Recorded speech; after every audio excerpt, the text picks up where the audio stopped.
Welcome guys, কিরকম আছেন আপনারা? আশা করি সবাই ভালো আছেন। সত্যি কথা বলতে ভাই আমি এখন ভালো নয়, কারণ আমার ডান্ডা হয়ে গেছে খারাপ। ভাই খারাপ হওয়ার পিছনে একটা গল্প আছে, গল্পটা আপনাদের পুরোপুরি ভাবে আমি বলি। হঠাৎ দিকে একটা পোস্টের মধ্যে লেখা ছিল 6 বাচ্চার মাকে কাঁদানো সম্ভব। আর আমি শেষ পর্যন্ত চিন্তা ভাবনা করলাম 6 বাচ্চার মাকে কাঁদাতে হবে কেন আর কাঁদতে হবে কেন। শেষ পর্যন্ত আমি চিন্তা ভাবনা করলাম 6 বাচ্চার মাকে কাঁদানোর দরকার নাই। শেষ পর্যন্ত আমি ওদের মেসেজ করলাম, ভাইয়া বলে কি, ভাইয়াকে বলার সাথে সাথে বললো, ভাইয়া তোমার কি সমস্যা বলো, তোমার তো বয়স মনে হয় কম। ভাই দেখুন সে, তো আমি তারপরে এই মায়েটার পোস্টটা পাঠাইলাম, দেখুন সে ভাইয়া এই মায়েটাকে কাঁদানো সম্ভব নেই। সে বলে ভাই এই মায়ে তো কাঁদবে 100% গ্যারান্টি। তার সাথে সাথে আমরা অর্ডারটা কনফার্ম করলাম।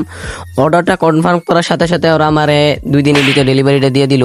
তারপরে অর্ডারটা কনফার্ম করার পরে পরে আমি ওদের ফোন দিলাম, ভাই এখনো তো ওই মেয়েটা কাঁদতেছে না। কই ভাই আপনি কি অর্ডারটা রিসিভ করছেন? তো আমি বললাম হ্যাঁ ভাই অর্ডারটা তো রিসিভ করছি। তো বলতেছে ভাই অর্ডারটা যেটা দিছেন ওটা খান, এরপরে কাঁদা শুরু করবে। তো আমি খাইলাম, এরপরে দেখি হঠাৎ ডান্ডা খার হয়ে গেছে। ভাই তো ডান্ডা খার হয়েছে ঠিক আছে, তো তারপরে তো দেখি এই কাঁদে না। তারপরে ওদেরকে মেসেজ করলাম, ভাই এখনো তো কাঁদতেছে না। ভাই আপনি এটা কি করছেন? কই ভাই আমি এটা খাওয়ার পর তো হঠাৎ আমার ডান্ডা খার হয়ে গেছে গা। তো ওরা আমারে বললো ডান্ডা খার হয়েছে ঠিক আছে, তো আপনি ওরা কি করছেন? আমি কই ভাই ওই তো অনলাইনে ওর সাথে পরিচয়। কই ভাই ওরে দইরা নিয়ে বইটা দিতে হইব। শেষ পর্যন্ত আমার সরল মনে একটা কথা আমি শেষ পর্যন্ত বুঝতে পারলাম এটা কলকাতা হারবাল। তো আমার টাকাটা পুরোই লস। তো দুঃখজনক বিষয়, এটা কিছু বলার নাই। আর তোর ভাগ্যটা বালা, কি কমু আর। তো ধন্যবাদ। এইটা হলো আমার সকালবেলার একটা কাহিনী। তো কলকাতা হারবাল খাইয়া আমার ডান্ডা গেছে খারিয়া।